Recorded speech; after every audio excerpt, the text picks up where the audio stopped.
At Arizona State University, we're bringing world-class education from our globally acclaimed faculty to you. Ranked #1 in innovation for 10 consecutive years and #2 among public universities for employability, ASU isn't just ahead of the curve, it's creating new paths to success. Earn your degree from the nation's most innovative university. Online, that's a degree better. Explore more than 300 undergraduate, graduate, and certificate programs at asuonline.asu.edu. We interrupt this program to bring you an important Wayfair message. Wayfair's got style tips for every home. This is Nicole Byer, helping you make those rooms flyer. Today's style tip: when it comes to making a statement, treat bold patterns like neutrals. Go wild! Like an untamed animal print area rug under a rustic farmhouse table from Wayfair.com. Ooh, fierce! This has been your Wayfair style tip to keep those interiors superior. Wayfair, every style, every home. We interrupt this program to bring you an important Wayfair message. Wayfair's got style tips for every home. This is Styles McKenzie helping you make those rooms sing. Today's style tip: when it comes to making a statement, treat bold patterns like neutrals. Go wild, like an untamed animal print area rug under a rustic farmhouse table from Wayfair.com. Arr, fierce. This has been your Wayfair style tip to keep those interiors superior. Wayfair, every style, every home. Ever think about your car being like a silent witness, always watching, even when you're not there? Well, that's kind of what happened in Texarkana, Texas, on Tuesday, March 25th this year. Oh, yeah, I heard about this. What was it? Some Tesla vandalism? Vandalism's putting it mildly. So these Tesla incidents suddenly became like national news, yeah. Yeah, I saw it was more than just someone keying a car or something. Right, we're not talking about a few scratches here. It's someone allegedly using, get this, a mini four-wheeler. Like one of those little ATV things? Yeah, exactly. One of those small quads like you see kids riding sometimes. Oh. To ram into, are you ready for this, at least one parked Tesla. No way. And then, and this is where it gets really weird, carving Elon into some other Teslas. That's so strange. What's the deal with that? It's a truly bizarre story, and it just brings up so many interesting points about, I don't know, like modern life. Totally. Which is why we're going to do a deep dive on it today. So, all right, let's get into it. You sent over a bunch of news reports, and we're going to unpack this whole Texarkana Tesla situation. Sounds good. We'll go over, like, you know, the sequence of events, the role technology played, the legal stuff that's happening now, and maybe even touch on, I don't know, some of the bigger picture societal things going on. Oh, without getting lost in, like, the constant news cycle. Exactly. So we get the core of it. What's fascinating to me is how something that seems like a really localized thing, you know, in some Texas town can suddenly become like this national story. Yeah. It's really interesting, like a microcosm of all these different things going on. Right. It gets at, like, you know, individual motivations, but also how much technology is just part of our lives now. Oh, for sure. And how that connects to crime, but also how we find out about crime and solve it. Totally. And as you mentioned, there might even be some, like, bigger societal undercurrents going on that are worth thinking about. Definitely worth exploring. So where do we start? Okay, let's break down what actually happened. So Tuesday, March 25th, 2025. That's the day it all went down. Right. The guy who's been arrested is a 33-year-old named DeMarcus Marquise Cox. DeMarcus Marquise Cox. Got it. And the early reports, they say, they detail this pretty unusual way of doing this vandalism. Yeah, you mentioned the ATV, right? Right, using this mini four-wheeler to ram into a Tesla. I mean, that's not just, like, keying a car. That's something else. No, not at all. And then the Elon carved into other cars, you know? Yeah. It makes you think there's something more specific going on. Oh, yeah. It feels targeted, for sure. It's not random. Right. It's beyond random property damage, for sure. And you said it wasn't just one spot. This happened in a couple places. Yeah. They're saying it happened in the parking lots of a Golden Palace Chinese buffet and a Lowe's. A buffet and a hardware store. That's kind of a weird combination. It's a pretty surreal picture, right? Yeah. Almost comical in a way. It is. It's like, what? The detail about the ATV, though, that's getting me. Right. That's not something you just do on a whim. It's like he planned this. Right. There had to be some premeditation. Makes you wonder, was there a bigger message he was trying to send? Maybe he wanted to do more than just, you know, scratch the paint, make a real statement. And doing it in multiple public places. Mm-hmm. That takes some, I don't know, some boldness. For sure, yeah. And the Elon, we've got to talk about that. Right. It's like a giant flashing arrow pointing to, I don't know, is it Elon Musk himself? Or maybe just Tesla. It seems pretty clear it's connected to one or the other, or maybe even both. Yeah, it's not just a random outburst, right? Something else is going on. Do they say how he carved it? I mean, was it paint? A knife? That's an interesting question. Now that you mention it, the reports don't actually say how the carving was done. They just say Elon was found on multiple vehicles. Huh. You'd think that would be a detail they'd include. You're right. It could be important. Maybe it'll come out later as the investigation continues. Makes sense. But, this actually brings us to like a really important part of all this, how they figured out who did it so quickly. Oh, yeah. How'd they even know it was this guy? It all comes down to technology, specifically Tesla's Sentry Mode. Ah, yeah. I've heard about that. So for those who don't know, Sentry Mode is basically like a built-in security system on all Teslas. Like a dash cam, but way more intense. Yeah, more than that. When the car's parked and locked, the cameras outside, they turn on, and they're basically recording all the time. So it's constantly watching? Yeah. That's a little Big Brother-ish, isn't it? It can feel that way, but in this case, it's what caught the guy. If those cameras see any movement, anything that could be a threat, they start recording right away. So in this case, they caught him red-handed, basically. Pretty much, yeah. The system recorded him, allegedly, using the ATV to hit one of the Teslas. Talk about bad timing. Well, bad timing for him, good timing for catching him, I guess. Right. And this footage, it was crucial for the Texarkana police to even know who they were looking for. It's amazing how much technology is just built into our stuff now, isn't it? It really is, and how much of a role it plays in stopping crime or solving it. It's like those doorbell cameras everyone has now, constantly recording everything. Right, and it raises a lot of questions about privacy, like where's the line? Exactly. And what's interesting here is the quality of the footage these systems get. It's not some grainy, blurry mess. It's often high definition. You can see everything. You're right. It's not like old civility cameras. So essentially, these cars become like these constantly vigilant witnesses. It's a bit wild to think about all this data being collected all the time. Right, and by private cars. Mm-hmm. Not even like official surveillance systems. Makes you wonder how much footage is out there that we don't even know about. Exactly. It's a whole other conversation about privacy and what's acceptable. Kind of reminds me of the whole debate about those doorbell cameras. Totally. It's like they're for security, but they also end up capturing so much random stuff. Yeah, it's a tricky balance, and we're still figuring it out as a society, Yeah. But because of this video evidence, the Texarkana Police Department, they moved really fast. And they arrested this Cox guy. Yep. And he's facing some serious charges now. Felony criminal mischief, for one. Felony. Wow. Why is that? Because the damage to at least one Tesla is estimated to be between $2,500 and $30,000. Mm-hmm. Once you hit that amount, it crosses into felony territory. So it's based on how much money it costs to fix it. Right. And he's also facing a charge for not giving his ID to the police. Didn't cooperate, huh? What else could they charge him with? Well, they've said they might add more charges as they keep investigating, especially because of the damage to those other Teslas, the ones with the Elon carvings. Right.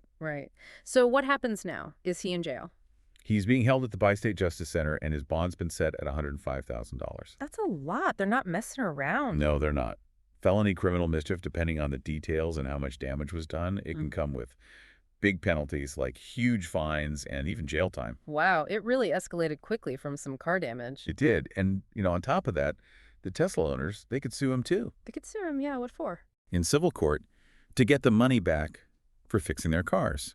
And remember, that extra charge for not giving his ID, Yeah. that just adds another layer of legal trouble for him. It's interesting, because you think of vandalism, it doesn't sound that bad, but... But it can have some serious consequences. Exactly. Big time legal and financial repercussions, especially when it goes above a certain dollar amount. Right. And the civil lawsuits, those can be really costly too, not just for fixing the car, but also legal fees, all of that. Right. It all adds up. And that bond amount, $105,000, that says a lot about how seriously they're taking this. Oh, absolutely. And then, of course, there's the whole question of why he did it in the first place. Yeah, what's the motivation here? Well, the Elon carvings, those seem to be the biggest clue. They definitely suggest he's got something against Elon Musk or Tesla, right? Exactly. It seems like there's some kind of animosity there, whether it's personal towards Elon Musk or against Tesla as a company, or maybe both. It has to be more than just random anger, right? Right, especially with that carving.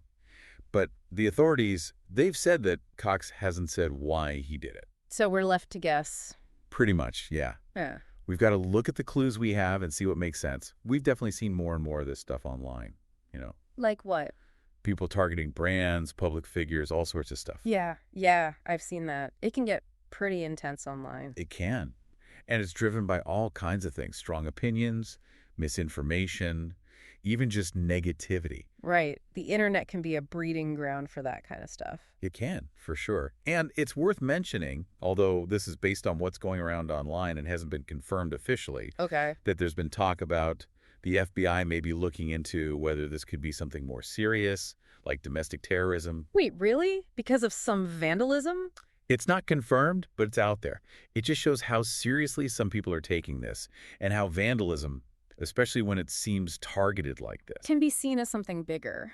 exactly. It makes you think about where the line is between vandalism and something more serious. Yeah, it's blurry sometimes. So if the FBI is looking at this, what are they looking for? Like, what makes them think it could be terrorism? That's a really good question. I'm not an expert on that, but I imagine they'd be looking for any signs that it wasn't just a personal thing, like was it meant to scare or threaten a whole group of people? Right, so not just about damaging some cars. Exactly. They'd probably also look into whether there are any ties to extremist groups or if this is part of a pattern, like have other people done similar things? That would definitely make it more serious. For sure. And the fact that it involves Elon Musk, a very public figure who's known for being, well, controversial sometimes. That probably adds another layer of complexity to it. It does. It's not just some random guy being targeted. It's someone who's in the news all the time, who people have really strong opinions about. That makes sense. So it's no surprise this got national attention then. Oh, it blew up. Major news networks, social media, everywhere. Yeah, I saw it all over my feeds too. And it's interesting, the Sentry Mode footage, it was what led to the arrest, right? Right. But it also started all these conversations about privacy, which is something we've touched on a bit. It's a double-edged sword, isn't it? It really is. On one hand, it helped catch a suspect, gave the police evidence they needed. But on the other hand, it's like constant surveillance. Exactly. And not by the government, by private companies. It's a tough ethical question. It is. And then you have all the talk online about whether there's going to be more vandalism against Teslas. Yeah, people were speculating like crazy about that. People think it might be politically motivated, right? Right, because of how polarizing Tesla and Elon Musk can be. Yeah, people have really strong feelings about them one way or the other. They do. But again, we have to be careful. This is all stuff from online discussions. It hasn't been confirmed by the police or anything. Right. Important to remember that. But all this brings us to, like, the bigger picture, right? Exactly. This didn't happen in a vacuum. Yeah. Like, how does this fit into everything else that's going on? Right. We're living in a time that's pretty tense, right? Oh, definitely. Lots of division. Yeah. And it feels like all that tension can come out in weird ways sometimes. Yeah, this could be one of those ways. It could be. And social media, it doesn't help, does it? It's a mixed bag, right? It connects people, but it also... It can make things worse. Yeah, it can amplify extreme views, make people even more divided. It's like the real world and the online world are constantly feeding into each other. A feedback loop. Exactly. But it's important to remember, technology itself isn't good or bad.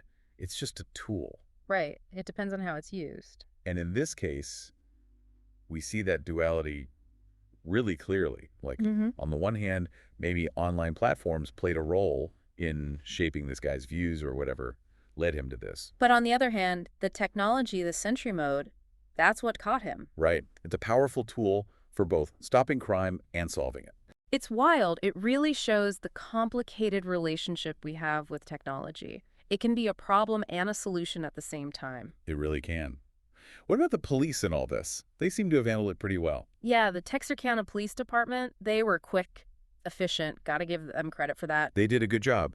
It shows how important it is to have thorough investigations to really follow through on these kinds of things. And their collaboration with technology, using that Sentry Mode footage, that was key. Oh, totally. That's what made the difference. It makes you wonder, what's next?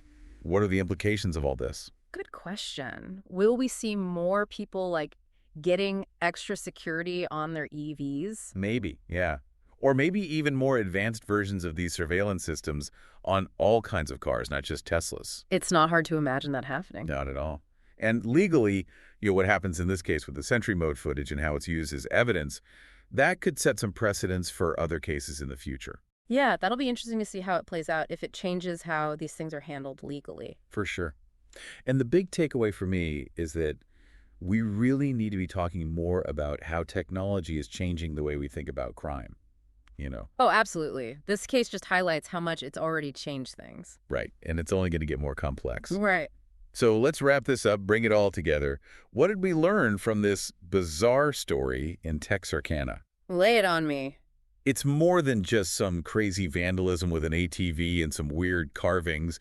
It's this whole mix of things. It's like a perfect storm of different factors. Exactly. You have the incident itself, the role technology played in catching the suspect, the legal stuff that's happening now, which could be pretty serious. And the likely motivations, which seem to be tied to Elon Musk or Tesla. Right. And then how this whole thing blew up nationally, got everyone talking about privacy, about technology, about the tensions in our society. It's wild. It's wild how it went from this small town thing to this big, complex issue. It really is. And we did this deep dive based on the reports you sent over to try and make sense of it all. Get the full picture without getting lost in all the noise. Exactly. Mm-hmm. So here's a final thought for you to consider. All right, hit me. With technology like Sentry Mode becoming more common, not just on Teslas, but maybe all kinds of cars in the future, how do you think that's going to change the way we think about crime? The way police gather evidence?